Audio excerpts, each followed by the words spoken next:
your math class. I'm so happy to see you guys join on time. Class, be sure to join Nearpod so you can earn credits for today's session. Those credits will be added to your math grade at the end of the session, right at the end of the session. Be sure to be in Nearpod. Um, Join Nearpod using your first names only. This is going to be your final opportunity. Gia Kobe, you already have a lot of credits from my class.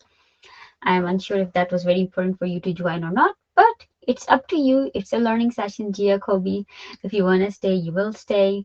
Otherwise, you have plenty of credits that will be added at the end of the session. But the rest of you, Anisa, Chloe, Christopher, Draven, Josiah, you earned a lot of credits also yesterday. But carry on, Natasha, and Zachary. Be sure to be in Nearpod so we can utilize this time effectively. You are going to be earning credits throughout the session. Yeah, Josiah, you're here.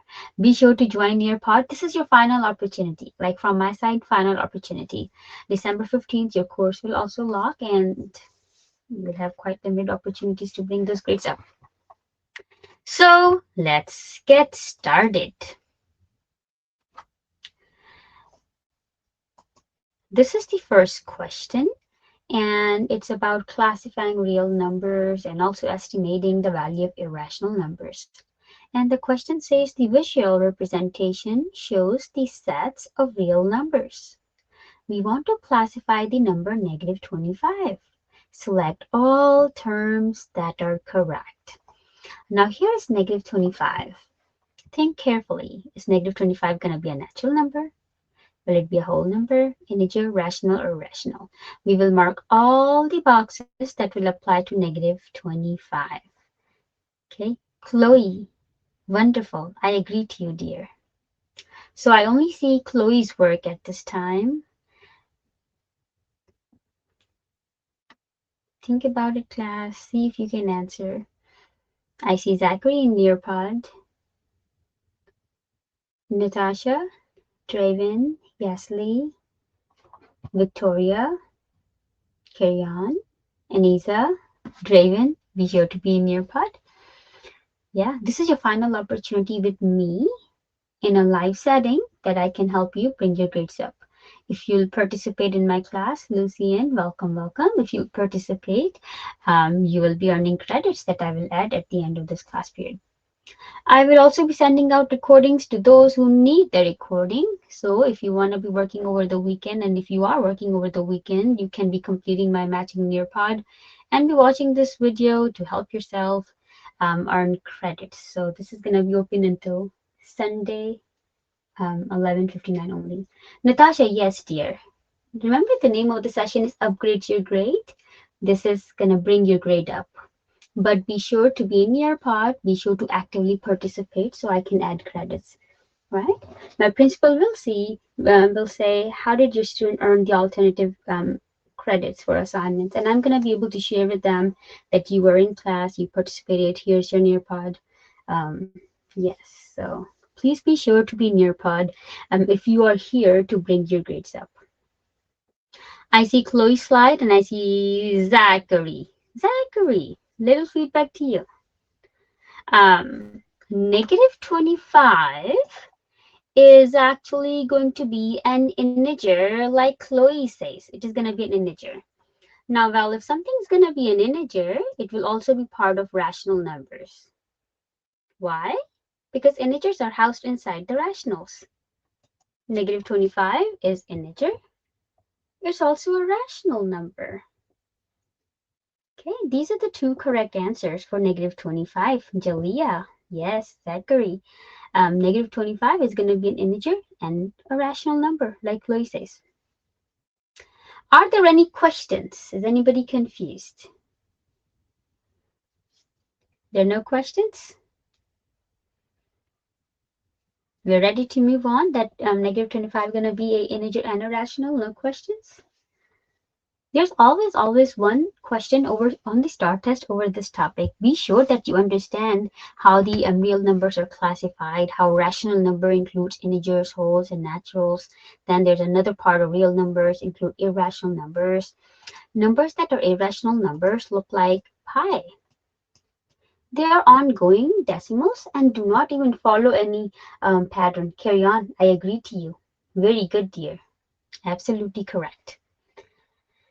Okay, and I will move on to the next question that we can look at and consider. Here is the next question. We want to plot the approximate location of the number on the number line, and the number given to us is square root of 23. Remember, link to the calculator is in the chat. Go ahead, try square root of 23 and tell me how much you get. And remember, not everybody is earning the same credits. People who are going to be participating might even get to a B in my class. People who will just follow along might be at a C. People who will do really exceptionally, you might even be at an A. So the credits depend on how you actively participate. Let's see. How much is square root of 23? Let's see who are the first three people will give me an answer. For square root of 23, link to the calculator is in the chat. Zachary, I agree to you. Victoria, let me see what you will tell me. Natasha, how much is square root of 23? I know, I think Chloe, you told me calculator ain't working. Use your phone and find the answer, right? Find square root of 23. How much is that? Oh, Lucian gave me the answer. Lucian says square root of 23 is going to be between 4 and 5. Lucian, that is correct. When I put that in the calculator, I got a number that's 4.79. So guess what? Square root of 23 is going to be between 4 and 5. Let's see, is it going to be closer to 4 or is it going to be closer to 5? Is it going to be more closer to 4 or more closer to 5? Josiah, how? The square root of 23 is actually between 4 and 5. Put that in the calculator, check it out. Natasha, I don't see your work in Nearpod, right? I see Chloe, Traven, Jalea, Zachary, Victoria, and Josiah earning credits. Okay, I'm going to be transparent about the credits so you are aware all the time. Well, 4.79. Yeah, Lucian, it is going to be closer to 5 right here. Absolutely correct. Chloe, you gave me the right answer. David, you did. Jalea, yes. Josiah, closer to the 5. You know, 5 times 5 is 25. The square root of 23 is more closer to the 25. Then it is 4 times 4 is 16. Then it's 2 close, 16. Natasha, wonderful. Victoria, wonderful. Zachary, wonderful. Okay. I will be adding credits right at the end of this class. So you will see those grades change right away. Anybody who's we are working after this class or over the weekend because you missed the session, please be sure to send me an email after completing the work so I'm sure I can update your grades. Here we are. What is the number in scientific notation? Well, scientific notation is a way scientists write and mathematicians write really large and really small numbers so that they will take less space. Scientific notation is a way mathematicians and scientists write really large or really small numbers so that they will take some less space. How they do that? They write down the ones place, then they put times, and then they put 10 to a power. In order to denote a small number like this one, the power normally is going to be a negative power. Now this number is supposed to only have ones. That means I can put the decimal right here, and now it will just have ones. And ones should not be a 0. So if I put a decimal here, the number becomes 7.65. Then I put times 10 to a negative power. Let's see what is going to be the negative power. I moved the decimal 1 and 2 places to the right. Decimal is going to be a -2. Wonderful, Zachary. You already knew that. Wonderful. Let me see, Chloe. Jalea, I'm very impressed by your math skills, no doubt. Let me see, Josiah, you wrote really tiny. Okay, you're going to give a power to the 10, and I'm waiting to see that. Kelly is here, and I, Kelly, see your work in Nearpod. Be sure if you are here in class, it doesn't guarantee that you're going to pass my class, right? It is important that you're going to be in Nearpod and actively working in the chat and in the Nearpod, so you're earning credits. Just being in Nearpod is not earning you credits. So I see here Anisa, Annalyn, you're in class but not earning credits so far. Carry on, not earning credits. Victoria, not earning credits. Yesli, not earning credits. I'm going to be very transparent because we are making the choices we are, and I'll just make sure to keep you guys informed. If you're here in class and working actively throughout the session, you are earning credits. Lucian, yes, you are. Carry on. I did not hear from you. Same for Yesli. Let's move on. Josiah, power of -2. Yes, Josiah, absolutely. All your slides look very detailed, and let's move on to the next question. Here we are. Link to the Nearpods in the chat. Be sure to join Nearpod. Be sure to click the link to the calculator and help yourself throughout the session. Remember, this is your final opportunity with me to raise your math grade. This is your final opportunity. Okay. So here is equation with variables on both sides. When we have an equation with variables on both sides, we will look at the variables. We will look at 8x and 4x and think about, well, let's move the smaller one over to the other side. Which one do you think seems to be the smaller one, 8x or the 4x? Which one seems to be the smaller one? Okay, I see here Lucian saying let's move the 4x by subtracting 4x from both sides. 4x minus a 4x, we can easily get rid of that. And that leaves you with a -32. A -32 on your right side. On your left side, carry on, you already even have the answer? I agree to your answer. I am really proud of you. I am really proud of you. Wonderful. Jalea, I agree to your answer. Very good. Now you want to get x by itself, you divide both sides by 4. Josiah, one more step to go, Josiah. We have to divide both sides by 4. Guess what? 4x divided by 4. Kelly, wonderful. I am really proud of you, Kelly. You guys have been really quiet in my class, and I had no idea you guys know all the math that we have been learning so far. So 4x divided by 4 gives you x by itself, and that equals -32 divided by 4, -8.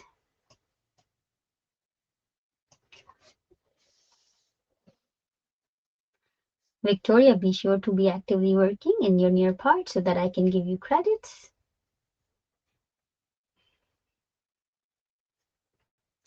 Okay, seems like we guys are ready to move on. Violet, I agree to your answer. Zachary, I agree to your word. I agree to your answer. Natasha's almost there. Josiah, Josiah, how much is going to be 32 divided by 4? 32 divided by 4, Josiah, because you got negative 32, but that was equal to 4x, right?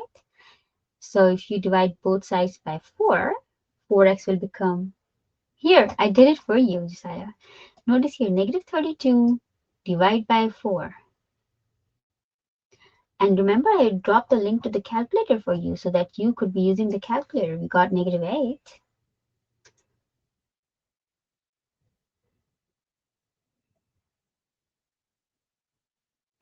Draven, we're not in Nearpod. I'm just reminding you, Draven, we're not in Nearpod. Kimani, I want to see you in Nearpod so you can be earning credits throughout the session. I will be sure to add grades right after this session. So you will see how your grades can improve right after the end of the session. That's the first thing I'll do.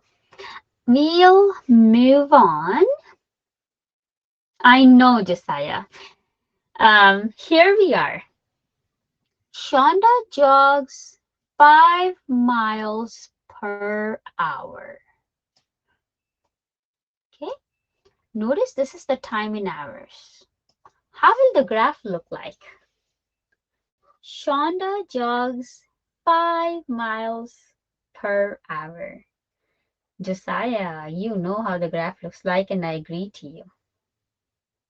Kelly is actively working. Kimani is actively working. Zoe, welcome to class. Zoe, be sure to be Nearpod to be earning credits. Kimani, be sure to be in Nearpod. Yes, Lee, are you here? Type something in the chat so I know you were here. Draven, Annalyn is here. Jalea, Victoria, show me your work. So Josiah, connect the dots with a line.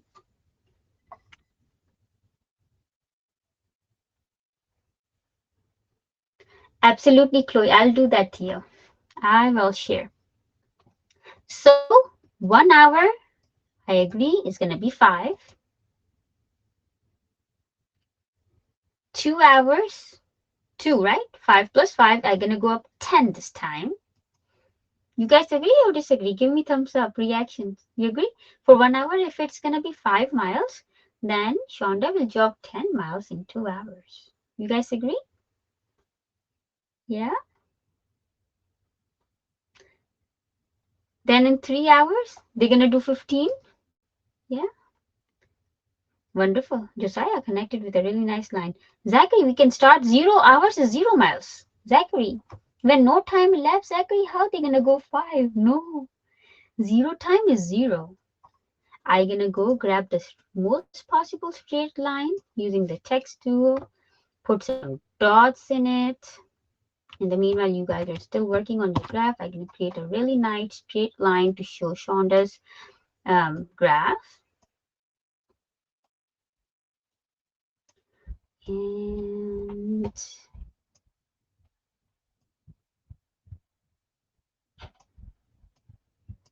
everybody be sure this is how nice your graph can look like. And we can describe the equation. We can describe the graph with the equation. We can say, well, this graph represents a rate of 5. A rate of 5. That means y equals 5x. Because this graph represents a rate of change of 5 miles per hour. Y equals 5x. Draven, I see you in your part. Show me your work. Your class is doing wonderful work. I see Kelly, Josiah, Jalea, Kimani, Natasha, Chloe, and Annalyn, Zachary. Wonderful work. Victoria, active slide. Actively working slide. Okay, let's move on. Are you guys ready to move on? Here, yes, carry on. Absolutely. Here was a graph, and our task was to find the slope.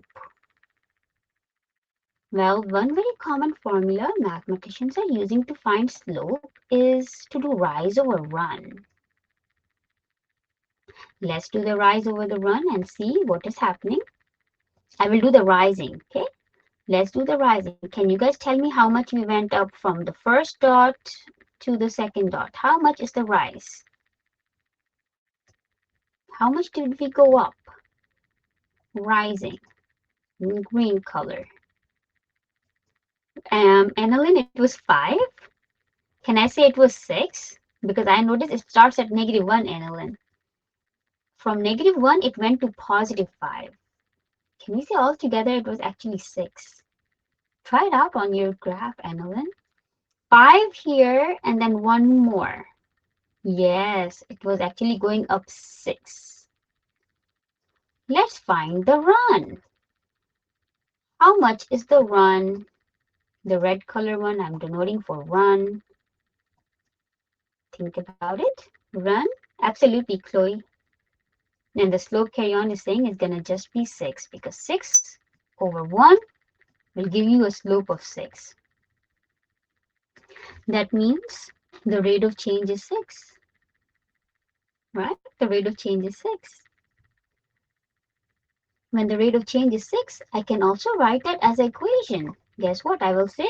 Well, in order to describe this graph, I will say y equals 6x because the rate of change or the slope is 6. That's how I can describe the equation. Y equals 6x. Draven, I didn't see your work. Josiah, where is your slope? Kristen, welcome to class, Kristen. Be sure that you are in Nearpod and you're actively showing me your work.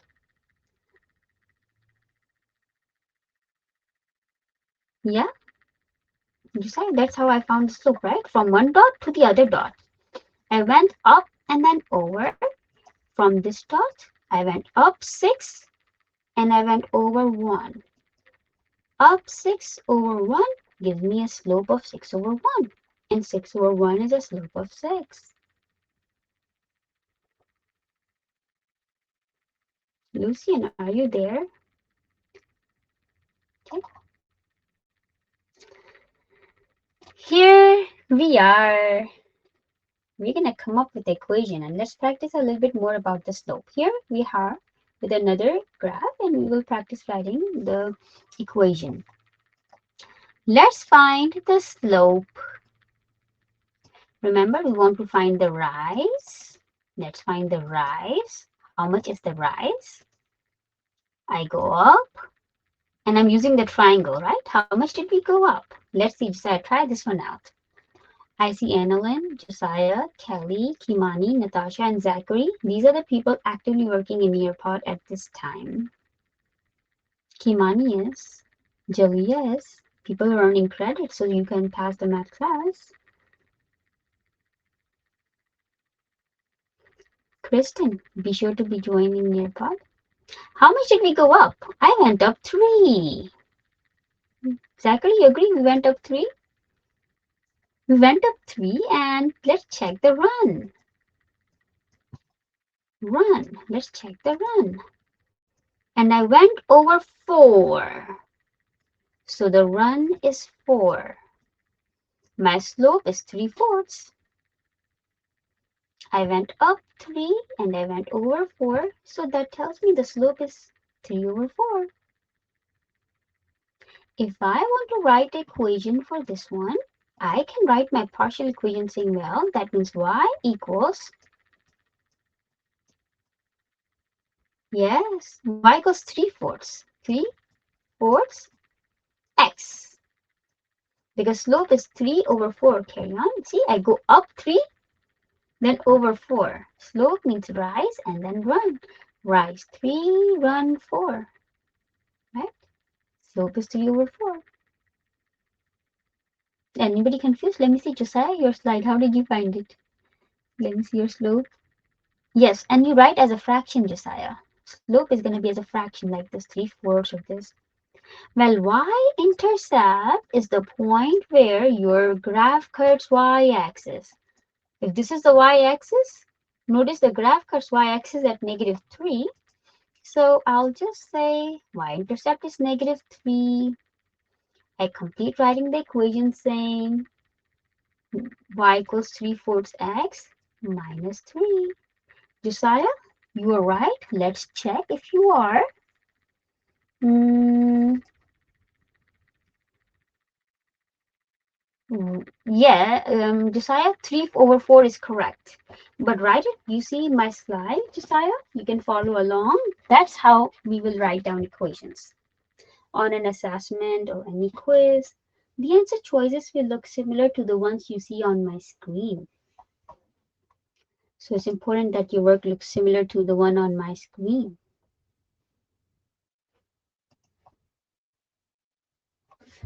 Draven, I see you in the slide. Let me see. I see Jalia's work, Annalyn's work, Josiah, Kelly.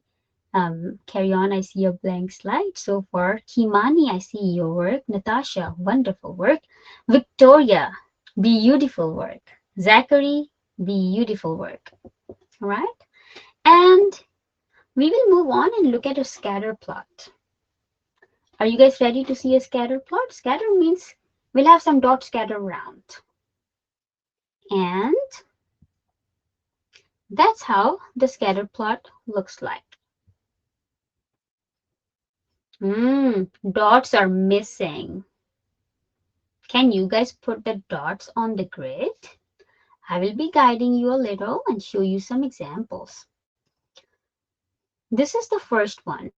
And also notice these are your x values, your x values. These are your y values, your y values, okay? I will plot the very first dot.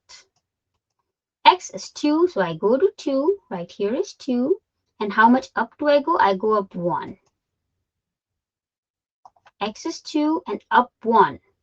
X is 2 and up 1 is my first point. My second point, X is 3.5. X is 3.5. And how much up do I go? I go up 2. Let's do that. 3.5 is between 3 and 4.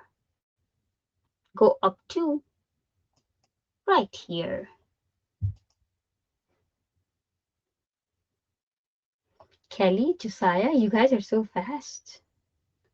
Right? Let's look at the third dot. 4. X is 4 and I go up 2. So X is 4, but I go up 2. Next, X is 4.5. Then I go up 3. X is 4.5 right here between 4 and 5.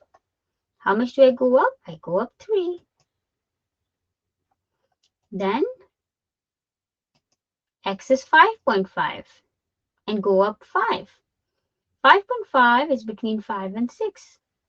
I go up 5. Right over here.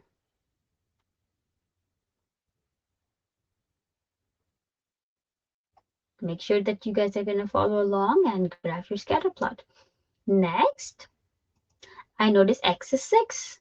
Y is also 6. So go to 6, go up 6.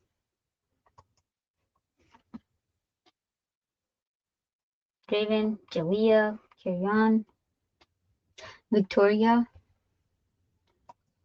And X is 7.5. Y is 8.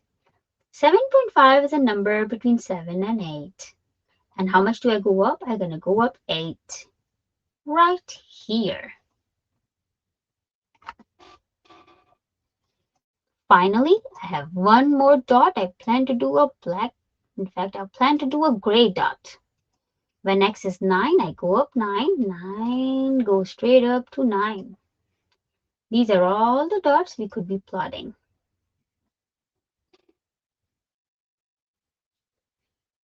Anisa, I see your work. So Victoria, carry on. Draven, Jalea, I didn't see your work. Kimani, Natasha, Kelly, Zachary, Josiah, Annalyn, I did see your work. No problem, Lucian. I received your message. You'll hear from me after the class. Okay, let's move on And look at the next question. There are not as many questions. There are very few questions left. Here is nice, interesting question. Rectangle MPAT has vertices. Rectangle MPAT is translated 1 unit to the right. Okay, what happens when something gonna go 1 unit to the right? When you go to the right, we add to the x. 1 unit to the right means add 1 to the x. Then what happens next? 2 units up. When you go up, that impacts the y. And you have to go up 2. So y plus 2. That is what is happening with the sliding. Yes, carry on. You know what? You're right. When something is going to go to the right one and then go up 2, x will be plus 1, y will be plus 2. Zachary, yes. So notice if this is m, what's going to happen to m? Right now, it's m is 1 and 2.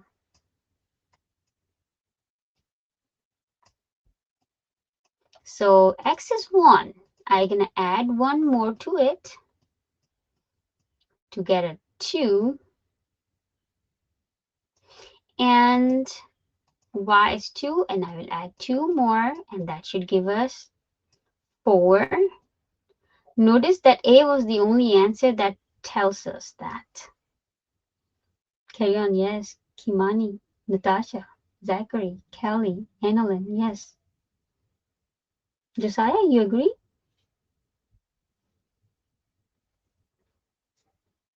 You didn't?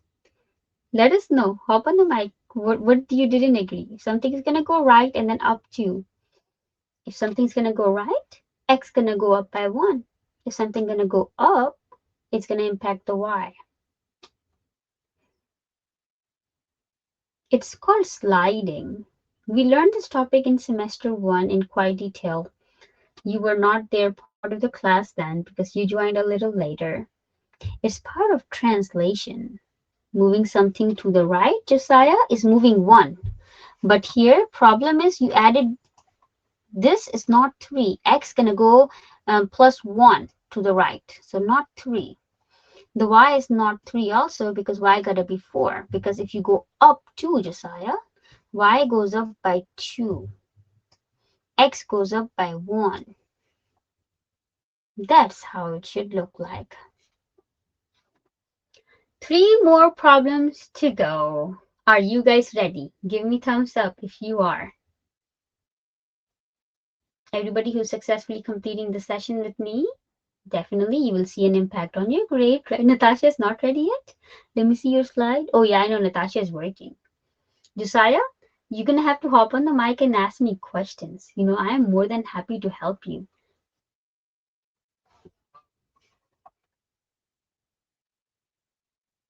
In the meanwhile, no, Josiah? Here we are with the next question. Now, what is going to happen to the question given in hand? Here is the one given to you in the question. Here is the shape given to you in the question. You want to make it bigger by scale factor of 2. We want to make it bigger by scale factor of 2. Which one looks like the correct answer? If this shape is going to get bigger by 2, what will happen? All the dimensions will get bigger by 2. This side 4 will get bigger by 2 times. This side 5 will get bigger by 2 times. This side will get bigger by 2 times. Carry on. You think it is this one? I got a different answer, carry on. Carry on. This is the one that I checked. It was a unique side for... Check this side. This side, the base gotta be 10, carry on, right? 5 times 2. I agree to Zachary. Zachary, you're the first one to tell me which one looks right.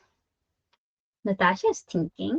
Kimani, you're showing me details of your work. Wonderful, Kimani.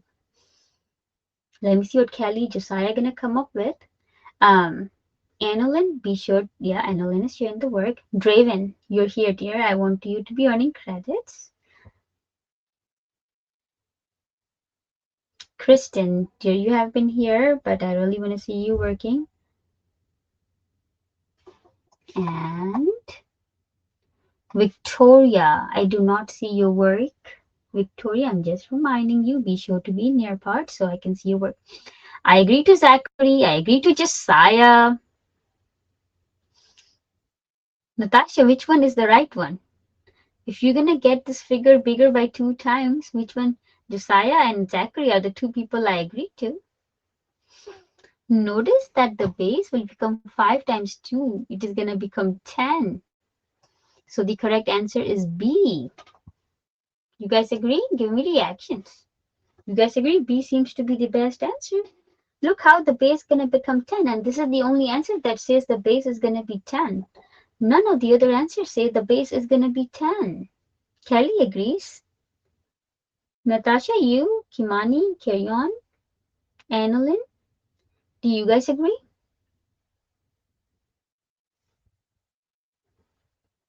Carry on. Not A, right? Not A. It's not 10.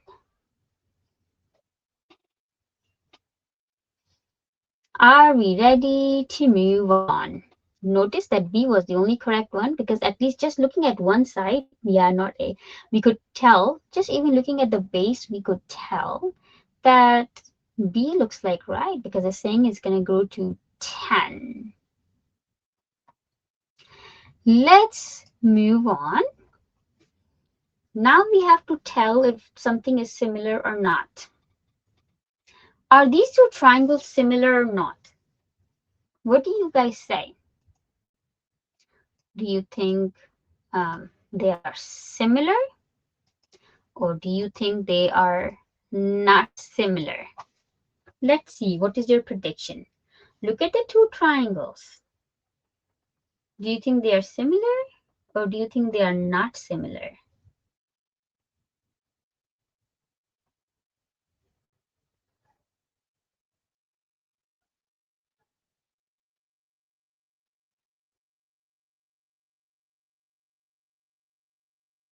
Zachary, I agree to you.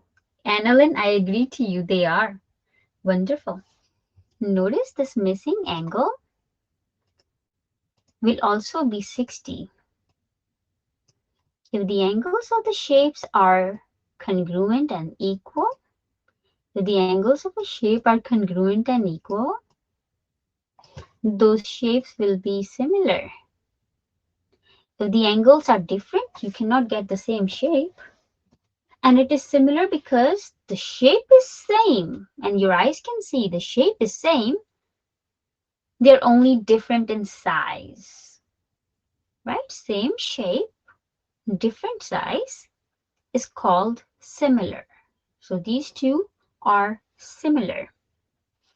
Are there any questions? Victoria, be sure to be there. Natasha, Kristen, Nisa, they are similar because their angles are alike. Josiah, what did you think about it? Oh, you thought not similar, Josiah? They are similar, Josiah. They are similar. It's going to be number 1. They are. Look, if all the angles are equal. When angles are equal, they are similar. This is just 3 times larger. It is 3 times larger, so they are not same, but they are similar. Shape is same, size is different. Same shape, different size. Same shape and different size is called similar. That's the definition of similar. Same shape, different size, similar. Okay, let's move on to the final question for the session. Now, triangle ABC has these vertices. A dilation means making something bigger or smaller.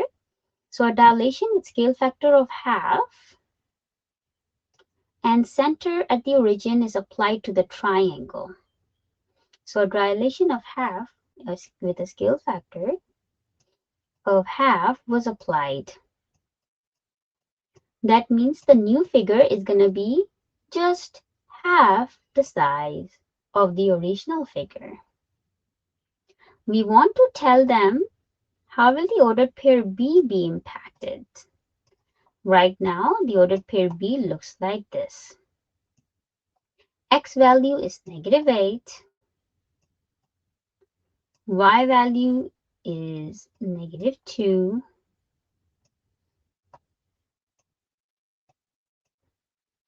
So if the scale factor is a half, that's how the ordered pair is going to be impacted. We take half of the X, we take half of the Y.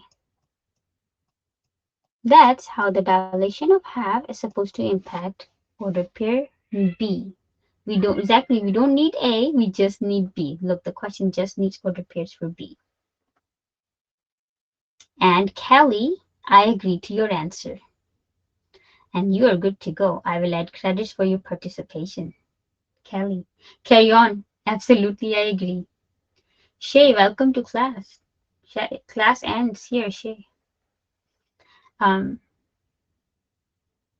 class ends already, Shay, at this time. And I agree to Kelly. Kelly's dismissed. I agree to carry on, and you are dismissed. And let me see what Natasha gonna tell me, and Annalyn will tell me, Victoria will tell me, Josiah will tell me. Josiah, what is gonna be the ordered pair for B prime? If this is gonna happen, then the new ordered pairs that's gonna be B prime will look like how? Once you give me the answer, you're gonna be good to go. And I will be working on updating your grades. B prime. Josiah, the new one will have a B and a dash on top. Mathematicians read this as B prime. B dash. B dash is read as B prime. Yes. And B prime means it is going to be the new one. B will mean it is the original one. A prime means the new one.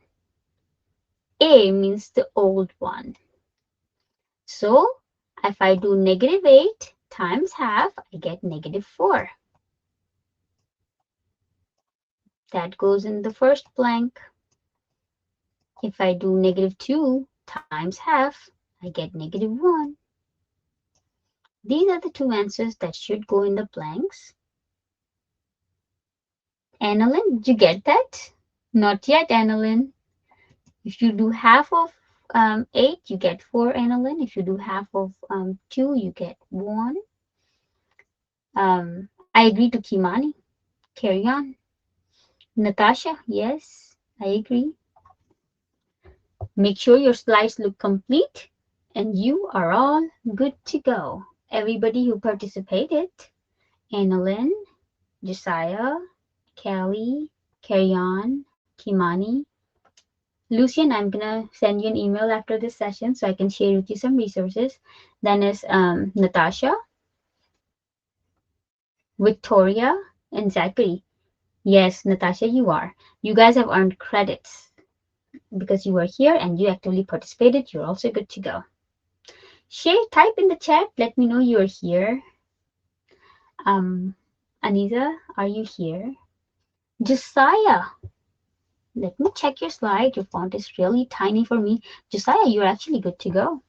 I agree to your work. Your grades will display the updated grades really soon. Anisa, Draven, I will stop recording at least. Then I can talk.